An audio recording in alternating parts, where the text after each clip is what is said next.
তাহলে এত সকালে কে এলো? কার এত জরুরি দরকার পড়লো যে সাদের ঘুমটার 12টা বাজিয়ে দিল? তখন দরজা খুলে সিতারার সঙ্গে থাকা ছেলেটাকে দেখা মাত্রই কুচকানো ভ্রু মসৃণ হলো, গম্ভীরতার ছাপ সরে ঠোঁটে হাসি ফুটল। মনটি তাকে দেখে কিছু বলার আগেই সায়ন বলল, আহানাব তুই দেশে ফিরলি কবে? আহানাব বলল, এসেছি গত সপ্তাহে। তা আপনার এই অবস্থা কেন ভাই? সায়ন বলল, আমাদের পেশাতে এসব টুকটাক লেগেই থাকে, ছাড় সেসব কথা, তোর খবর বল। সায়নের কথা শুনে সে একটা কার্ড এগিয়ে দিল, জানালো তার বোনের অর্থাৎ সায়নের ফ্রেন্ডের বিয়ে। আশালতা অবশ্যই তাকে যেতে বলেছে, বোনের কার্ড বিলানোর দায়িত্বটা তার ঘাড়ে পড়েছে, তাই আসতে হলো আর কি। সায়ন হেসে ব্যান্ডেজ করা হাতে কার্ড খুলতে গিয়ে থেমে গেল। সে খুলতে পারছে না দেখে আহনাব কার্ড খুলে দিলে বরের নাম ধাম দেখলো, খোঁজ খবর নিল। তারপর সে ভিডিও কলে আশালতাকে ফোন করে কিছুক্ষণ ফাজলামি করলো। সিতারা চৌধুরী চা নাস্তা দিয়ে গেলেন। তারা খেতে খেতে কিছুক্ষণ গল্প করে আহনাব বিদায় নিয়ে চলে গেল। শখ শীতল স্বর্ণ কিছুক্ষণ দাঁড়িয়ে থেকে রিক্সাও পেল না। শখের প্রথম ক্লাসটা মিস হয়েই গেল। আর কিছুক্ষণ দাঁড়িয়ে একটা রিক্সা পেয়ে তারা চটজলদি উঠে বসলো। শীতল ছোট বিদায় বসলো শখের কোলের উপর, নতুবা বসে সিটের উপরে। ভাঙা রাস্তায় সিটের উপর অংশে বসলে কেমন যে লাগে, যে বসে সেই জানে। একদিন ফাঁকা অংশ দিয়ে ধপাস করে পড়ে গিয়েছিল শীতল, হাত ছিলে কি অবস্থা। তারপর থেকে শখ জোর করে হলো তাকে করে বসায়। আজ লেট হওয়াতে বিরক্তি প্রকাশ করতে করতে কিছু দূর গিয়ে শখ ভাড়া দিয়ে নেমে পড়ল। ওদেরকে সাবধানে যেতে বলে দ্রুত পায়ে ছুটল 4তলা ক্লাসের দিকে। ক্লাস মিস করলেও নোট মিস করা যাবে না, একটা নোট মিস গেলে চাপ বেড়ে যাবে। তাই সে রোজগার পড়া রোজ সারে। এদিকে আরও কিছু দূর গিয়ে স্বর্ণও নেমে গেল। সেও শীতলকে সাবধানে যেতে বলে সেও ছুটল চারুল তলায়। তার ফ্রেন্ডরা সেখানে বসে আড্ডা দিচ্ছে। ক্লাস শুরু হতে এখনও দেরি আছে। কিছুক্ষণ আড্ডা দিয়ে তারপর দল বেঁধে যাবে ক্লাস করতে। এটাই তো ভার্সিটি লাইফের আসল মজা। বোনকে যেতে দেখে শীতল আরাম করে বসলো। ঘাড় ঘুরিয়ে ডানে বামের মানুষ দেখলো, পাখি দেখলো, রাস্তা দেখলো, পথের ধারে ফুটে থাকা ফুলের রঙও দেখলো। এভাবে 10 মিনিট পর সেও তার কলেজের গেটের দিকে নামলো। ভাড়া তখন শখ দিয়েছে, তার টাকা বেঁচে গেল দেখে খুশি হলো। সে ব্যাগটা কাঁধে নিয়ে পা বাড়ালো গেটের দিকে। তার বেস্ট ফ্রেন্ড কিয়ারা তার জন্য অপেক্ষা করেছিল। তাকে দেখে কিয়ারা খ্যাক করে কিছু বলার আগে কিছু পড়ার শব্দে দুজনে ঘাড় ঘুরিয়ে তাকালো। একটা ছেলে বাইক নিয়ে পড়ে গেছে। বাইকের অবস্থা খুব খারাপ। পিচ ঢালা রাস্তায় এভাবে পড়ায় ছিলে ছুলে গেছে হাত পা। শীতল চুইংগাম চিবাতে চিবাতে ছেলেটাকে ভালো করে দেখলো। এই ছেলেটাকে তাদের বাগানের কাছে দাঁড়িয়ে থাকতে দেখেছিল। পথচারীরা তাকে ধরে তুলছে দেখে সে আর গেল না। চেনে না জানে না, আর অনেকেই সাহায্য করেছে। সে ছোট মানুষ, গিয়ে না পারবে এত বড় একজন মানুষকে টেনে তুলতে, না পারবে তার নামি দামি বাইকটা দাঁড় করাতে। তাই কিয়ারার সঙ্গে ভেতরে চলে গেল। কলেজের মাঠে চলেছে আরেকটা সার্কাস। বিদেশি কজন ছেলে সাদা স্যান্ডো গেঞ্জি, সাদা লুঙ্গি ও মাথায় লাল গামছা বেঁধে হেঁটে বেড়াচ্ছে। তারা বিদেশি পর্যটক, মাত্র কিছুদিন হলো বাংলাদেশে এসেছে।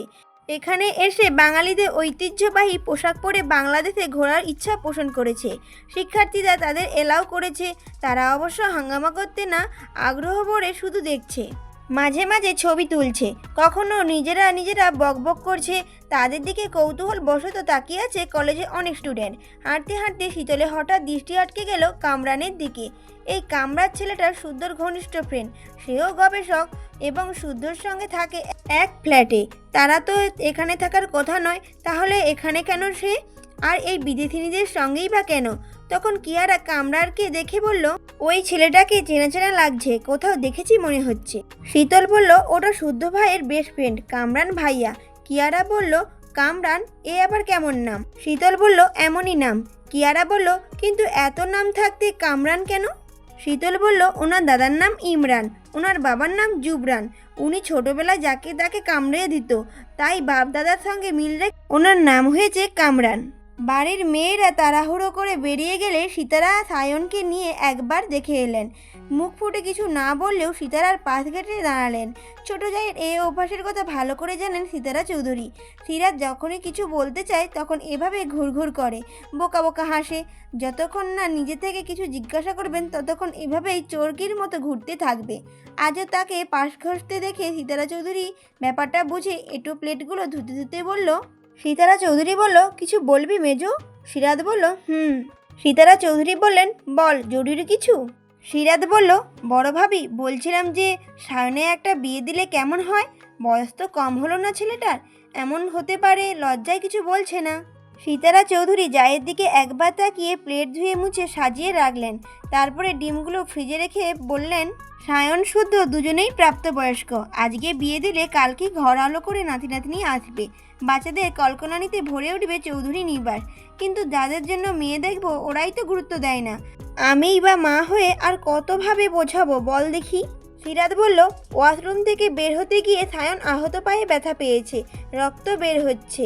একটা বউ থাকলে সেবা যত্ন করতে পারতো। এত বড় ছেলের কখন কি লাগে আমরা কি বুঝবো?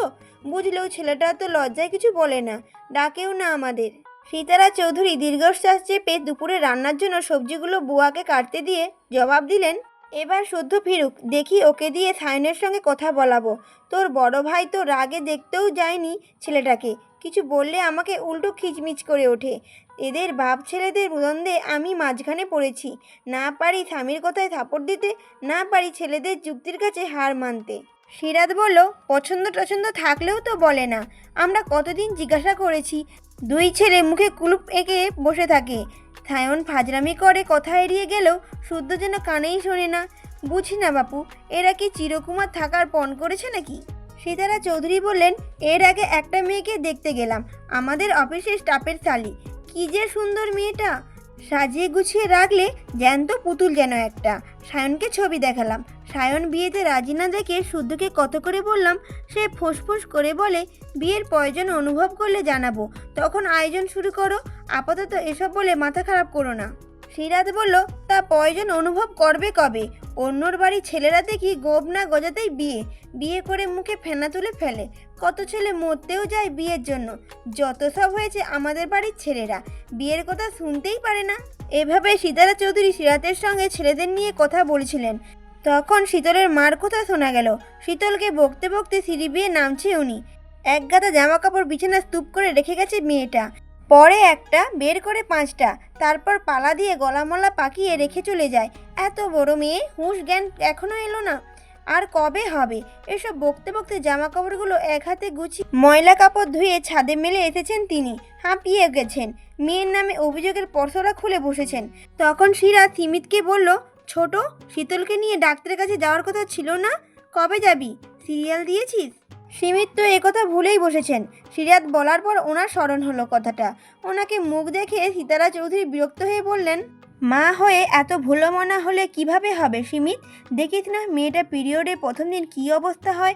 স্বাভাবিক আর অস্বাভাবিক বলেই তো কিছু থাকে নাকি? মেয়ে মানুষের কিছু কিছু ব্যাপার নিয়ে অবহেলা করতে নেই।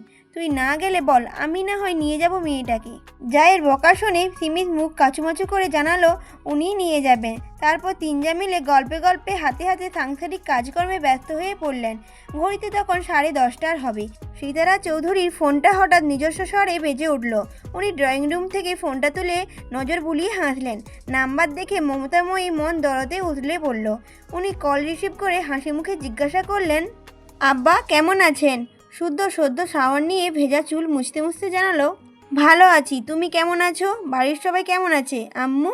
শুদ্ধ জিজ্ঞাসা করলো। সীতারা বলল, আমরা সবাই ভালো আছি। সকালে নাস্তা করেছো বাবা? শুদ্ধ বলল, না, সারা রাত ল্যাবে ছিলাম, কেবল ফিরলাম। একটা কথা জানাতে কল করলাম। কিছুক্ষণ পরে 5 জন গেস্ট আসবে বাসায়, লাঞ্চ সারবে, তুমি সামলে নিও প্লিজ। সীতারা বললেন, এরা পরিচিত নাকি অপরিচিত? শুদ্ধ বলল, বিদেশি সায়েন্টিস্ট, কিছু কাজের জন্য এসেছে আর কি। সীতারা বললেন, ও আচ্ছা আচ্ছা, তুমি আসবে বাবা? তোমার বাসায় তোমার গেস্ট আসছে, তুমি না থাকলে কিভাবে হবে? শুদ্ধ বলল, আমিও আসছি, এই তো এয়ার টিকিট কনফার্ম করেই তোমাকে জানালাম। আর আম্মু, ওরা কিন্তু কয়েকদিন থাকবে। সীতারা বললেন, সমস্যা নেই বাবা, তুমি শুধু সাবধানে চলে এসো তাহলেই হবে। শুদ্ধ বলল, মা ও ছেলের কথা শেষ করে কল কাটলেন। সীতারা চৌধুরী দু যাকে গেস্টের কথা বলতেই ওনারাও কাজে লেগে পড়লেন। ভাগ ভাগ করে কাজ বেছে নিলেন। আপ্যায়নে যেন ত্রুটি না থাকে সেই ব্যবস্থা করলেন। কিছু জিনিস প্রয়োজন, তাই বাজারে লিস্ট করে শাহাদাত চৌধুরীকে বাজারে পাঠালেন। শীতল ক্লাসে যায়নি, নরম ঘাসের ওপর বসে কিয়ারার আনা তেঁতুল খাচ্ছে, গল্প করছে। কিয়ারার দৃষ্টি তখনও বিদেশিদের দিকে। বিদেশিরা রিকশায় চড়ে ঘাসের ওপর ঘুরছে, কখনো নিজেরাই রিক্সা চালাচ্ছে, রিস্কা টেনে সামনে এগিয়ে নিয়ে যেতে না পারলে নিজেরাই হাসাহাসি করছে। কিছুক্ষণ সেদিকে তাকিয়ে কিয়ারা কামরানকে ইঙ্গিত করে বলে বসলো, ওনার দাদার নাম ইমরান, বাবার নাম জুবরান, ওনার নাম কামরান। তা এই ধরনের রানের বংশধরদের কোথায় কুড়িয়ে ফেলি রে শীতল? শীতল বলল, কোথায় আবার, বেলতলায়। কিয়ারা বলল, ও, তা কামরান মিয়া বিদেশিদের সঙ্গে করছেটা কি? শীতল বলল, কি আশ্চর্য, আমাকে বলেছে নাকি? তুই গিয়ে জিজ্ঞাসা করে আয়। কিয়ারা বলল, শুদ্ধ ভাইয়া তোকে কিছু বলেনি? শীতল বলল, নিজে বাঁচতে চাইলে খবরদার বলছি ওনার নাম মুখেও নিবি না। ওনার মতো বিটকেল জাতির কাজিন কারো আছে কি না জানা নেই, কপালটাই খারাপ। কিয়ারা বলল, এভাবে বলছিস কেন রে শীতল? শুদ্ধ ভাইয়ার মতো এত ভদ্র ড্যাশিং ছেলে হয় নাকি? তাও আবার সায়েন্টিস্ট। এই অবধি কি কি আবিষ্কার করেছে শুদ্ধ ভাই, জানিস কিছু? শীতল বলল, ব্যাঙের ছাতার নিচে বছরের পর বছর কিভাবে বসবাস করা যায় সেই গবেষণা চালাচ্ছে উনি। কিয়ারা বলল, রেগে যাচ্ছিস কেন, বল না একটু শুনি। শীতল বলল, কি বলবো, সে শুধু দেখতেই ড্যাশিং না, তার হাতের চেলাকাটের বাড়ি আরও ড্যাশিং, সুইট, টেস্টি। খাবি একবার? টেস্ট কর, ভালো লাগবে। কিয়ারা বলল, ভাইয়া আবার তোকে মেরেছে? শীতল বলল, শুধু মারেনি, ফোনটাও জান কবজ করেছে। যাওয়ার সময় সবাইকে গিফট দিয়েছে, আমাকে দেয়নি, লাগবে না তার দেওয়া গিফট। সায়ন ভাইয়া বলেছে সুস্থ হলেই আমাকে শপিং করাতে নিয়ে যাবে। একথা বললেও মুখ ভার করে ঘাসের দিকে তাকিয়ে রইল। শুদ্ধর এমন ব্যবহারে ভীষণ কষ্ট পেয়েছে সে। শখ স্বর্ণকে দুটো ড্রেস দিয়েছে শুদ্ধ, সঙ্গে ম্যাচিং হিজাব। সাম্য সৃজনকে রিমোট কন্ট্রোল হেলিকপ্টার দিয়েছে, আর তাকে দিয়েছে দুঘাত চেলাকাটের বাড়ি। এবারে সে কবেকার রাগ তুলেছে কে জানে। শীতলের বেজার মুখ দেখে কিয়ারা আর কিছু বলার সাহস পেল না। এখন কিছু বললেই শীতলের সমস্ত রাগ তার উপর পড়বে। হঠাৎ শীতল কিয়ারার হাতের ফোনটা কেড়ে নিয়ে ফটাফট নাম্বার তুলে কাউকে কল দিল। অপর পাশের মানুষটা কল তুলছে না, সেও হাল না ছেড়ে একের পর এক কল দিতেই থাকলো। চারবারে বেলা কল তুলে গমগমে সুরে বলে উঠল, শুদ্ধ, সই স্পিকিং, হু আর ইউ? শীতল নিশ্চুপ, কারো কথা না শুনে হ্যালো হ্যালো করে শেষমেশ কলটাই কেটে দিল অপর পাশের মানুষটা। তাতে শীতলের রাগের পারদ দ্বিগুণ বাড়ল। সে আবার কল করলো সেই নাম্বারে। কিয়ারা বসে বসে শীতলের কাণ্ড দেখছে। এবারও কল বেজে বেজে শেষ মুহূর্তে কল রিসিভ হতেই সে গলার স্বর পরিবর্তন করে ন্যাকা সুরে বলল, বিশুদ্ধ বলছেন? শুদ্ধ বলল, না। শীতল বলল, বিশুদ্ধ সাহেব ভালো হয়ে যান, ভালো হতে টাকা লাগে না। শুদ্ধ বলল, ব্যথা কমে গেছে? শীতল বলল, কিসের ব্যথা? শুদ্ধ বলল, এই যে চেলাকাট দিয়ে দুঘা দিয়ে এলাম তার ব্যথা। শীতল নিশ্চুপ। শুদ্ধ, নিষেধ করেছিলাম না আমার সঙ্গে চালাকি না করতে? শীতল নিশ্চুপ। শীতল মুখ লটকে তাকিয়ে আছে কিয়ারার দিকে। ইস, মুখে ওড়না গুজে কথা বলে কী লাভ হলো? বুঝেই তো ফেললো। মুখ থেকে ওড়না বের করে সে কিছু বলার আগে শুদ্ধ বলল, কলের কারণ? শীতল বলল, আপনাকে একটু দরকার ছিল। শুদ্ধ বলল, কেন? শীতল বলল, শোকেসে সাজিয়ে রাখার জন্য। এই কথা বলে শীতল কল কেটে ফোনের দিকে তাকিয়ে মুখ ভেঙচি দিয়ে বলল, দিলাম খোঁচা, এবার মারেন দেখি কেমন পারেন। একথা বলে শীতল সুন্দর করে হাসলো। এবার শান্তি লাগছে। সেও বুঝুক কাউকে খোঁচা মার্কা কথা বললে কেমন লাগে। সে স্বস্তির নিঃশ্বাস ফেলে শুদ্ধর ফোন নাম্বার ডিলিট করে কিয়ারাকে ফোন ফিরিয়ে দিল। আজ একটু বেশিই সাহস দেখিয়ে ফেলেছে, কারণ সে জানে শুদ্ধ এবার দেরি করে বাড়ি ফিরবে। বড় মাকে তাই বলতে শুনেছে, দেরি করে এলে ভুলে যাবে আজকের কথা। একথা ভেবে একটু খোঁচালো আর কি।